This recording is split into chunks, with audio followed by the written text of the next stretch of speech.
La Secretaría de Prensa, Comunicación y Cultura de UNTER presenta La Escuela en Marcha. Pascual Mosca, ahora.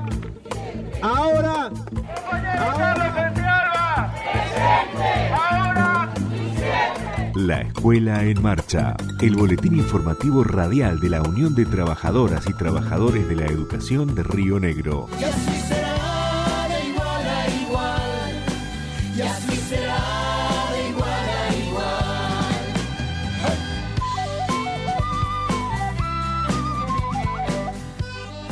Hola, aquí comienza un nuevo programa de La Escuela en Marcha. Saludamos a FM 94.9, Radio Parte del Aire de San Antonio Oeste. A Radio Líder FM 94.1 de Allen. A FM Piltri 98.7 de El Bolsón. FM 107.3 Radio Nueva de General Roca, Fisquemenuco. A FM Visión 105.6 de General Conesa. A FM de la Costa 99.9 de Carmen de Patagones. Y a través de ellas a todas las radios que semana a semana emiten La Escuela en Marcha y nos permiten llegar con el programa a toda la provincia. Noticias. Definimos en este marco del plan de lucha. Somos territorio, quienes somos vida. Que permite una jubilación anticipada. Noticias.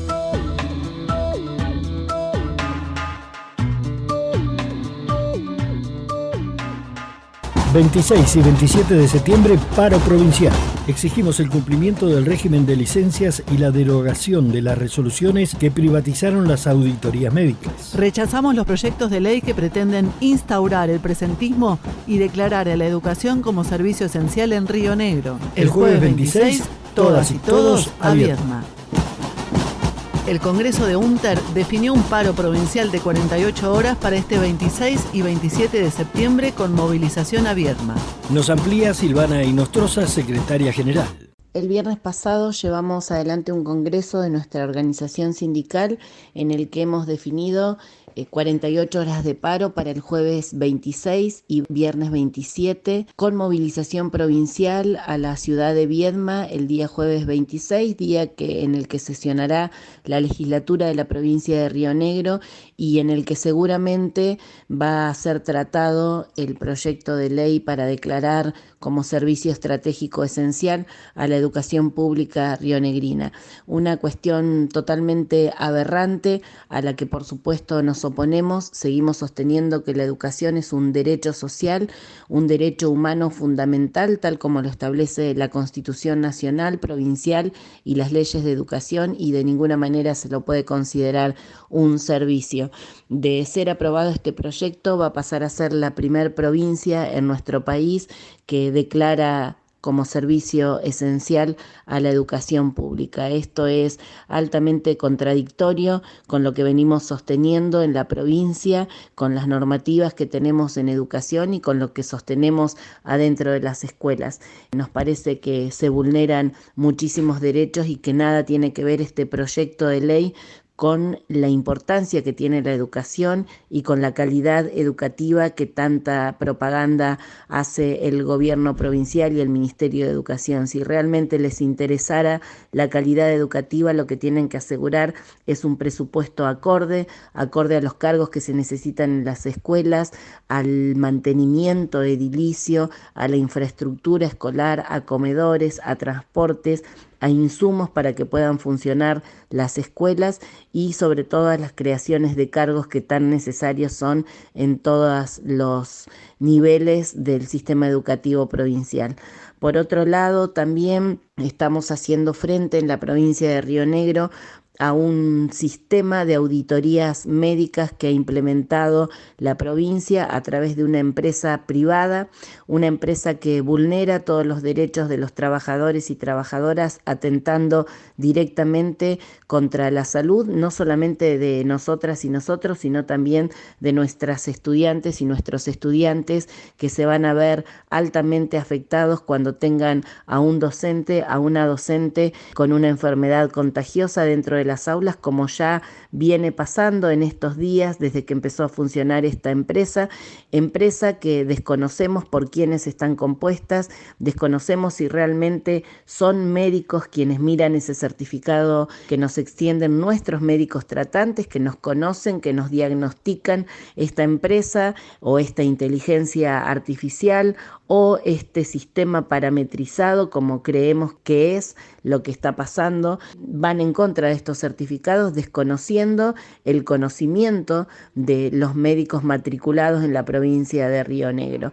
Hemos enviado carta documento a la función pública pidiendo precisamente todos estos datos que deben ser de conocimiento público. Tenemos muchísimas dudas que una empresa que ya ha sido cuestionada en otras provincias y que han dejado de contratarla realmente por la ineficiencia, hoy esté determinando qué trabajadoras y trabajadores estatales pueden tomarse licencia, cuántos días de licencia sin siquiera vernos. Estas cuestiones que nos están atravesando son las que nos han llevado a tomar la determinación de llevar adelante estas 48 horas de paros, movilizando el día jueves 26 frente a la legislatura para que puedan escucharnos. Esperamos ser recibidas y recibidos y que tengan en cuenta la voz de los trabajadores y trabajadoras de la educación, que somos quienes estamos adentro de las aulas permanentemente, quienes conocemos las falencias y las fortalezas del sistema educativo y a quienes se nos cierra el diálogo por parte del gobierno provincial, negándonos la posibilidad de sentarnos a dialogar con el máximo mandatario de nuestra provincia, que es el gobernador, y a quien ya le hemos pedido a través de más de 8 notas en estas 2 semanas audiencia y no hemos recibido ninguna respuesta. Vamos a estar manifestando frente a la legislatura miles y miles de docentes de toda la provincia a la ciudad de Viedma. La educación es un derecho, no un servicio. El proyecto que pretende declarar la educación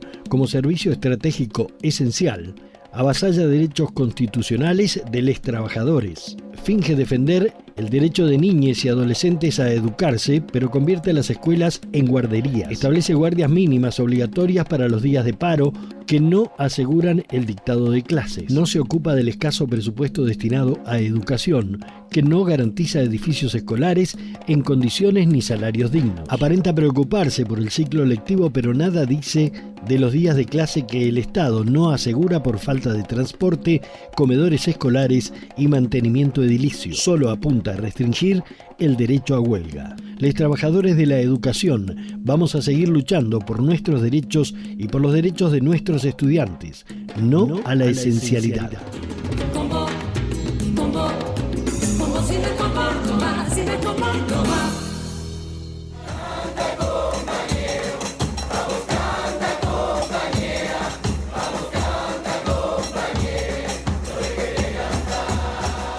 Historia nuestra. 23 de septiembre, Día de las Bibliotecas Populares.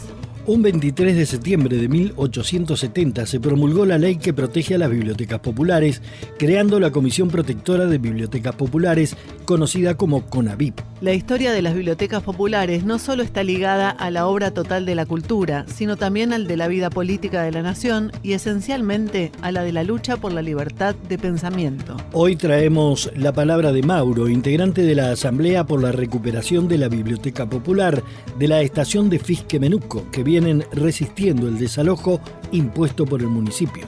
Recordamos que el pasado 20 de septiembre se llevó a cabo la audiencia de reformulación de cargos contra los 8 integrantes de la Asamblea por la Recuperación de la Biblioteca de la Estación de Fisquemenuco en la ciudad judicial del municipio de General Roca de Río Negro. A pesar de que la abogada defensora Victoria Nafa Prieto solicitó el sobreseimiento de las 8 personas acusadas de usurpar las instalaciones donde funciona la biblioteca de la estación en Fisquemenuco, la jueza de garantías María Gadano decidió avanzar con la criminalización. Comentarles que la audiencia, fue un mamarracho de parte de la Fiscalía y del municipio, que fueron muy flacos sus argumentos para el objetivo que tenían en esta audiencia, que era la reformulación del hecho, donde pasaban de acusar a un grupo individualizado de personas a decir que esas personas forman parte de una organización más grande que premeditó la usurpación de la biblioteca. Eso fue lo que fueron a plantear ahí, y aunque no había ningún tipo de argumento, bueno, que lo fundamentara, digamos, que pudiera dar cuenta de eso que ellos decían, la jueza Gadano dio lugar a la reformulación del hecho. Y bueno, y ahora pasamos a otra instancia, seguimos criminalizados. Nosotros, por los pocos argumentos que tenían, parecía que podíamos ser sobreseídos ahí mismo, pero bueno, la justicia juega al lado del municipio y sigue criminalizándonos. A pesar de que nos siguen criminalizando, logramos algo positivo, que es que no ponga ninguna cautelar, lo que va a implicar que el espacio pueda estar abierto a cualquier persona que quiera ingresar a la biblioteca. Antes la jueza había puesto una cautelar para que solo ingresaran las 8 personas acusadas de usurpación al lugar, lo cual significaba cerrar la biblioteca de hecho, digamos, y entorpecer las actividades culturales, todas nuestras actividades. Que por ahora y por suerte no va a poder ser así como ellos quieren, y vamos a poder abrir la biblioteca, va a poder ingresar cualquiera y bueno, vamos a reactivar la parte de la biblioteca. Seguramente haremos actividades abiertas a la comunidad, tipo festival o algo bien masivo para fortalecernos. La Biblia entonces sigue abierta a propuestas que traigan, sigue abierta en los talleres que está dando de movimiento, de teatro, de Mapudungún, y abierta a nuevas propuestas. Y ahora que ya no va a haber cautelar, pensamos que va a haber mayor gente que quiera y pueda circular por el espacio, así que seguimos ahí firmes en la resistencia y queriendo sumar fuerzas. Arriba esos tambores. UNTER. 50 años de lucha y compromiso por la educación pública. Y allá nos vamos a encontrar, codo a codo, dijo el sabio, haciendo huella al andar, haciendo fuerza en cada paso, marcha al frente indignamente, que de esta nos levantamos, pues que queda del que viene, ya esta historia la aflojamos. 28 de septiembre, día por la despenalización del aborto en América Latina y el Caribe. Con el pañuelo verde en alto transitamos tejiendo redes, construyendo desde la diversidad de ideas y de fuerzas políticas. Más de 300 organizaciones a lo largo y ancho de todo el país con un acuerdo y una lucha inquebrantable. Aborto legal, seguro y gratuito. Campaña Nacional por el Derecho al Aborto Legal, Seguro y Gratuito. Esta fecha de referencia para la campaña que desde 1993 viene impulsando acciones en los diferentes países de la región. En Argentina, el 30 de diciembre de 2020, se sancionó la Ley de Interrupción Voluntaria del Embarazo. Un logro que sirve como inspiración para que otros países de la región y el mundo avancen en el reconocimiento del acceso al aborto legal, seguro y gratuito para la realización de los derechos humanos de las mujeres, niñas y personas con capacidad de gestar. Porque sin tu deseo, los derechos sexuales son solo una frase bonita. Porque sos vos quien decide cuándo. Porque quienes podemos gestar, no tenemos que pedir permiso. Contás con nosotros. Red de Profesionales de la Salud por el Derecho a Decidir, Campaña Nacional por el Derecho al Aborto Legal, Seguro y Gratuito. Una victoria del movimiento feminista que durante décadas viene luchando por sus derechos. El Estado debe garantizar el cumplimiento del aborto legal en todo el país. Una lucha ganada que hay que seguir defendiendo. Accede a todas las noticias sindicales en nuestro sitio unter.org.ar, en YouTube Unter Central y en las redes sociales Facebook, X e Instagram.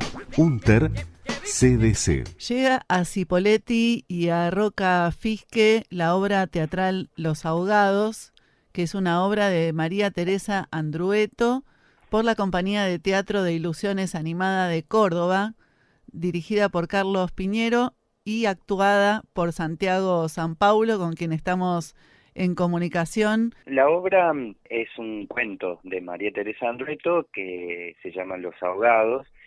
Es una obra que montamos letra por letra del cuento. Es un desafío de este grupo, de la Compañía Teatro de Ilusiones Animadas, una compañía que tiene más de 10 años, y hace varios años que ya viene trabajando en este cruce entre la literatura y el teatro. El cuento aborda la historia de una pareja que camina por la costa atlántica y se está escondiendo de algo.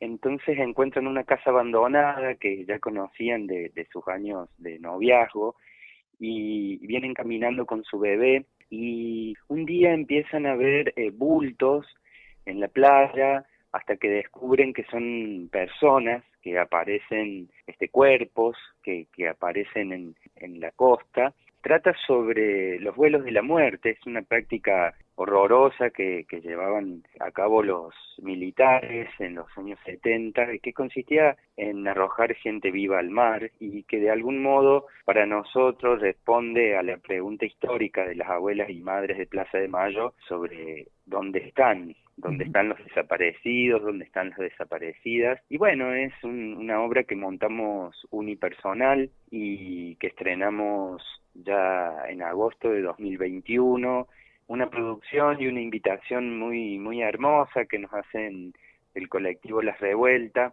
y ahí es que organizamos para estar en Cipolletti y en Fisque Menuco. ¿Cómo se resignifica esta obra que apela a traer siempre la memoria y la exigencia de verdad y justicia en tiempos de tanto negacionismo, en tiempos de tanta crueldad? Mira, nos ha pasado que, por ejemplo, 2022, 2023, la obra al presentarse también se resignifica y resuena en relación a otras temáticas. Eso claro. nos ha sorprendido porque, por ejemplo, recuerdo una joven espectadora en La Pampa cuando terminó la función, gritó Santiago Maldonado cuando terminamos la función, y bueno, es una resignificación hacia también cosas que nos suceden o nos han sucedido en democracia. Claro.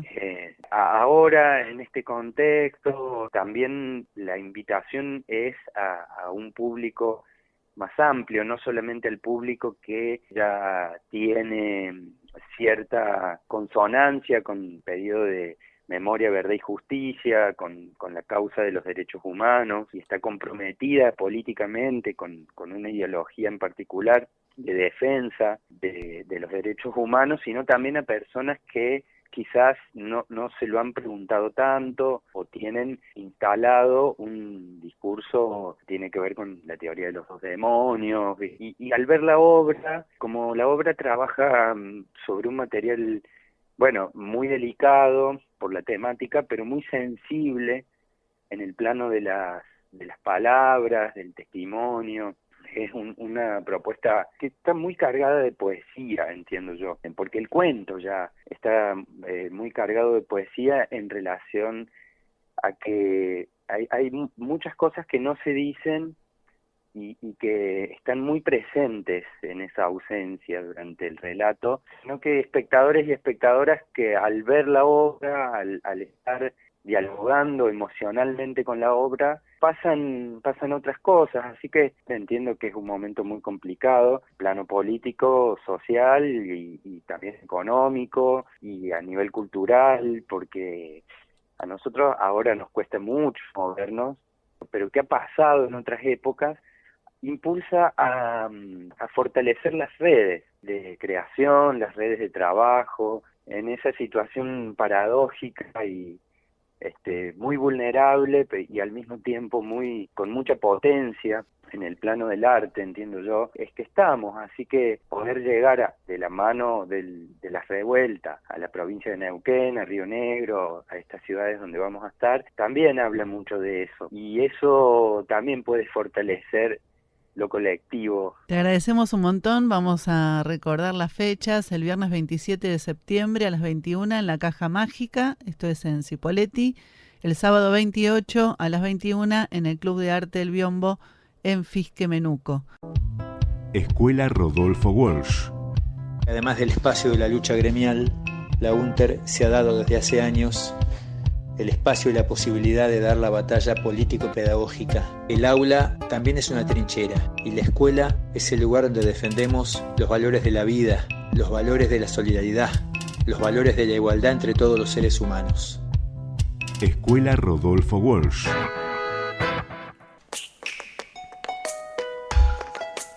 Se desarrolló en el Centro Municipal de Cultura de Viedma los días 24 y 25 de septiembre la 11ª edición de la Feria Itinerante El Libro y la Educación, Militando en la Lectura, que se realiza en conmemoración de los 50 años de la UNTER en todas las seccionales de la provincia. Estas jornadas, que promueven el encuentro, la lectura, el pensamiento crítico y el acceso a materiales bibliográficos, contaron con la participación de Gabriela Dicker, Federico Pavlovsky, el dibujante e ilustrador Juan Chaveta, Natalia Bericat, Aniela María Cuellar y Cintia Ubeda Branjicán, Diego García Ríos y Hernán Bergamaschi, que brindaron conferencias, presentaron libros y espectáculos de narración oral. En los próximos programas iremos compartiendo la cobertura de esta feria.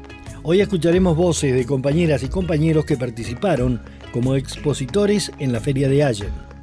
Ahora vamos a charlar con Matías Zoich, es doctor en Lingüística y licenciado en Filosofía por la Universidad de Buenos Aires y también es socio fundador de la Asociación Civil Mochacelis y coordinador de la Biblioteca Loana Berkins, entre muchas otras cosas. Bueno, estuviste participando en la Feria Itinerante Militando en la Lectura en Allen, planteando una charla, Introducción al análisis del discurso, perspectivas y herramientas. ¿Qué intenciones tuvo esta charla, esta conversación? La idea de la charla era acercar la perspectiva del análisis crítico del discurso, que es parte de lo que yo me dedico, con la idea de que sea como despertar la curiosidad de cómo puede servir esa corriente, esa forma de encarar el análisis del discurso para docentes, ¿no? Sobre todo pensando en UNTER. Y un poco la idea era mostrar cómo se puede estudiar cómo la manera en que usamos el lenguaje, cómo hablamos, cómo escribimos, cómo nos comunicamos, cómo esas formas de usar el lenguaje tienen consecuencias políticas concretas, formas de construir nuestros vínculos, formas de pensar el mundo, ¿no? Entonces mostrar como un pantallazo de qué es lo que hace el análisis del discurso cuando piensa en eso, ¿no? En cómo usar el lenguaje es, bueno, una forma de una práctica social, ¿no? Es la idea, que tiene sus consecuencias y que bueno, que se puede estudiar para desnaturalizar muchas cosas que hacemos con el lenguaje. Y hablar del lenguaje, construimos sentidos y modos de ver el mundo cada vez que nombramos, ¿no? Los modos de nombrar, ¿no? Por ahí un ejemplo que salió hoy espontáneamente era la cuestión de los jubilados, ¿no? Con la actualidad en nuestro país, como en los medios o cuando hablamos del tema, no es lo mismo cómo nos referimos a los jubilados. Hablamos de jubilados, hablamos de abuelos, que es enfatizar otro vínculo que es familiar, hablamos de personas de tercera edad, hablamos de trabajadores, hablamos de ancianos. Digo, cada nombre que podemos pensar, ya ese nombre tiene una historia y activa ciertas representaciones y ciertas connotaciones que no son iguales unas de otras, ¿no? Entonces veíamos ese ejemplo, por ejemplo, y también cómo en un simple pedido, por ir yendo a un negocio, no era como el ejemplo que propuse como punto de partida, si yo voy a un negocio a pedir 2 kilos de milanesas, hay un montón de maneras de pedir 2 kilos de milanesas, que uno diría es lo mismo porque siempre es un pedido, pero no es lo mismo, ¿no? Porque yo puedo pedirlo construyendo al otro como alguien que le doy una orden, o puedo hacer énfasis en que yo estoy pidiéndole, o ser más o menos cortés, y así, ¿no? Toda una serie de variantes que, bueno, que hacen que la idea es tomar conciencia de cómo eso, no da lo mismo las formas en que usamos el lenguaje, porque podemos construir otro vínculo con nosotros o otras representaciones del mundo en función de, bueno, las palabras que elegimos, entre muchas otras cosas, ¿no? Surgió el tema de, por ejemplo, la educación sexual integral, entre otros temas, acciones en el aula, los discursos que circulan en el aula, que algunos pueden circular con más facilidad que otros, porque justamente, bueno, el aula, la escuela, es un lugar donde, bueno, vaya si el lenguaje no es inocente en la escuela, ¿no? Digo, si alguien piensa que, bueno, que hablar, digamos, que usar el lenguaje es algo inocente, instintivo, que no tiene consecuencias, bueno, como ciertos temas cuando se tocan en el aula generan mucha más polémica que otros, cuando se tocan de cierta manera, cuando se habla de ESI, cuando se habla de una perspectiva, no sé, no binaria, por ejemplo, de la ESI, o cuando se revisa la historia nacional o internacional desde el punto de vista de los perdedores, digamos, por decirlo así. Bueno, eso puede despertar muchas, a veces, suspicacias, porque justamente hay un orden del discurso, ¿no? Que es el admitido, y bueno, la escuela es un lugar donde eso se puede poner en tensión. ¿Qué mirada tenés en estos tiempos, ¿no? Donde el gobierno nacional, justamente, por ejemplo, dice, se acabó esa pavada de hablar con la E, todo lo que viene anunciando que se acaba, también en términos de derechos de identidad, de autopercepción, de las vidas, ¿no? De las personas. Sí, totalmente. Eso, bueno, es algo que este gobierno ha declarado ya una guerra, una cruzada directamente contra todo lo que ellos llaman ideología de género, pero que es justamente la educación sexual integral con una perspectiva de diversidad y no binaria, que cada una de esas palabritas significa algo muy concreto, pero que, bueno, el empeño del gobierno es en tergiversarlo y dar a entender que se trata de una imposición o una ideología que se le quiere decir a la gente cómo tiene que vivir, y es justamente lo contrario, ¿no? Poner sobre la mesa todos esos temas en el aula, por ejemplo, y no solamente, implica al revés, más que forzar a la gente a vivir de una manera, es permitirle a la gente pensarse, repensarse, pensar sus vínculos, sus identidades, de manera de poder cada uno, cada una y cada una encontrar la manera de sentir y de vivir que les es más cómoda y más natural, ¿no? Es todo lo contrario. Y esto en la ciudad de Buenos Aires, pues yo soy de la ciudad de Buenos Aires, es algo que no empezó obviamente con este gobierno. Recordemos que la prohibición de usar el lenguaje inclusivo, la E, en las aulas, lo hizo Larreta, ¿no? Siendo jefe de gobierno con Acuña, con la ministra de Educación, en la gestión anterior.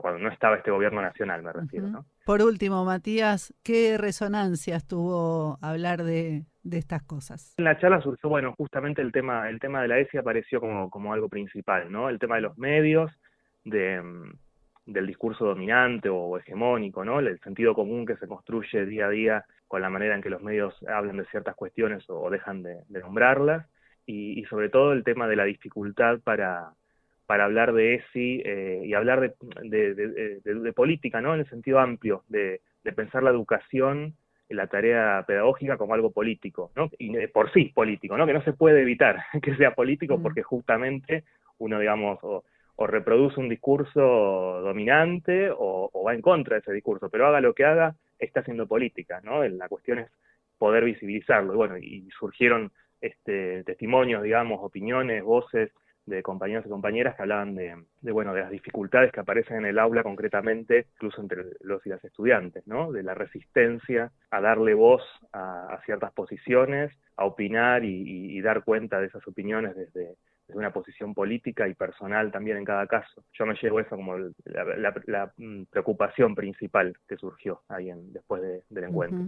¿Y esto tiene que ver con el contexto actual para vos? Sí, sin dudas, es algo que también se mencionó, digamos, se lo mencionó en relación con el contexto. Es algo que se agudiza en este contexto porque justamente desde el gobierno nacional, desde el presidente para abajo, hay justamente una bajada de línea y de opinión muy fuerte y muy violenta, ¿no? Contra todos estos temas de educación sexual integral, de política, de lucha de los pueblos originarios, de lucha de los trabajadores, de las personas en situación de pobreza, etcétera. Y esa, la palabra oficial siempre tiene mucho peso, ¿no? Como habilita ciertos espacios de violencia social mucho más rápidamente. Hay un montón de casos, ¿no? De cómo ha recrudecido la violencia contra los más humildes, etcétera. Así que sí, en este contexto, claramente el problema que ya estaba, no es nuevo obviamente, pero se agudiza y hace que tengamos que estar más alertas y también ponerle mucha más energía, que obviamente es muy desgastante, pero bueno, es lo que toca con un gobierno como este, ¿no? Son instancias de encuentro, de formación que permiten, ¿no? Como cruzar las voces, como conocer diferentes personas y puntos de vista entre todas las personas que son invitadas, pero al mismo tiempo dialogar y debatir entre los docentes de cada lugar, ¿no? Así que me parecen espacios súper ricos y enriquecedores. La verdad que yo estoy muy agradecido que me hayan invitado porque es un espacio que no conocía y donde me parece que está bueno poder intervenir también desde lo que cada uno hace en su tarea académica, ¿no? Y aquí la última parte de la entrevista a Graciela Favilli, licenciada en Ciencias de la Educación, especialista en evaluación y formación docente. Graciela nos cuenta sobre la charla que presentó, Evaluar la evaluación, hacia una concepción integral de una práctica compleja. La evaluación se vive muchas veces como un momento difícil, de susto. ¿Cuáles serían las pistas como para llevar a la práctica de lo que enunciamos y después cómo lo traducimos a la práctica? Hay que revisar las concepciones, hay que reflexionar sobre esas prácticas, pero después, como vos decís, me parece que a veces como docentes necesitamos pistas concretas. Bueno, ¿qué hago? ¿Cómo hago para no hacerlo de este modo, no? ¿Cómo hago para que cualquier otro chico no tenga miedo el día de la evaluación? O que estudia para la evaluación y no para saber, para aprender, ¿no?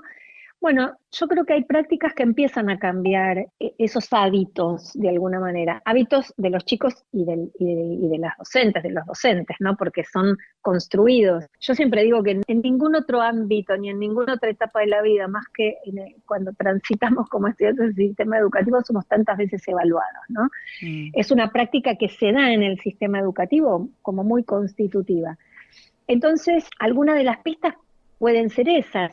Si nosotras como docentes sabemos que en la observación podemos ir evaluando cuánto aprenden nuestros estudiantes, nuestras estudiantes, bueno, ese corte que es mañana y evaluación, a veces se podría llegar a reconsiderar. No digo que no sea necesario, porque también escuchamos, voy a estudiar que tengo prueba.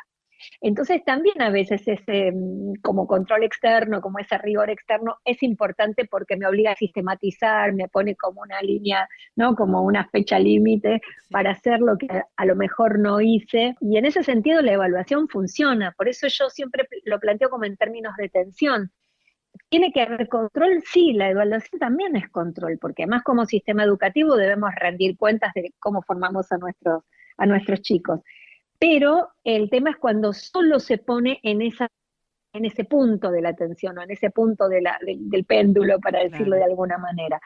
Y a mí me parece que, por ejemplo, combinando formas de evaluación, algunas de estas más tendientes a resultados con otras de proceso, pero lo que pasa es que en la práctica cualquier docente diría, sí, yo evalúo durante el proceso, pero la realidad es que después la nota que va es la de la prueba. No es que lo otro se tomó, o en tal caso se considera como un puntito que le sumo por concepto o por qué sé yo qué, ¿no? No es que tienen la misma ponderación. Luego, a veces las prácticas de evaluación aparecen sumamente descontextualizadas, ¿no? Bueno, estamos armando un proyecto divino para la Feria de Ciencias con toda una investigación maravillosa acerca del universo, y eso está bárbaro, pero después eso no tiene nota, ¿viste? Después viene la prueba de naturales donde le toman 3 o 4 cositas y la nota es esa. Entonces, habiendo muchas veces prácticas de enseñanza riquísimas, ¿por qué no pensamos que esas mismas actividades que se hacen como enseñanza son parte de la evaluación y son parte de la nota, ¿no? O sea, se traducen en notas reales, o sea, efectivas, que ponderan, y no que solamente se convierten como el ojímetro, que a veces es la nota de concepto, ¿no? Bueno, esto como alguna de las pistas, yo digo, más proximidad entre las prácticas de evaluación y las prácticas de enseñanza, mucha más cercanía, mucho más adentro del proceso.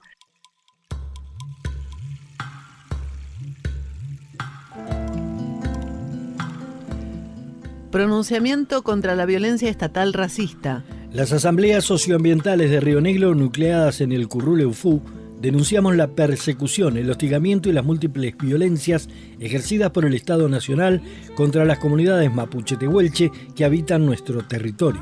A su vez nos solidarizamos con las compañeras y compañeros que están sufriendo los constantes embates represivos y del Poder Judicial. Denunciamos la persecución y hostigamiento que están sufriendo las comunidades originarias, entre las que se encuentran la Lof Kenkentreu de Cuesta del Ternero, la Lof Lafkenhuincul-Mapu, la Lof Millapi de Paso de los Molles, la Lof Coronado Inalef de El Bolsón y la comunidad Leufuche de Fisquemenuco. El gobierno insiste en avanzar con la criminalización de las comunidades como única respuesta ante sus reclamos. Sin embargo, hace 18 años que incumple sus propias leyes y no ha completado el relevamiento territorial ni ha otorgado los títulos correspondientes a comunidades con todos los papeles en regla. Creemos que la única salida posible a los conflictos territoriales es el diálogo, que tenga como base el reconocimiento de los derechos que nuestra Constitución y las leyes internacionales le otorgan a los pueblos originarios de nuestro territorio.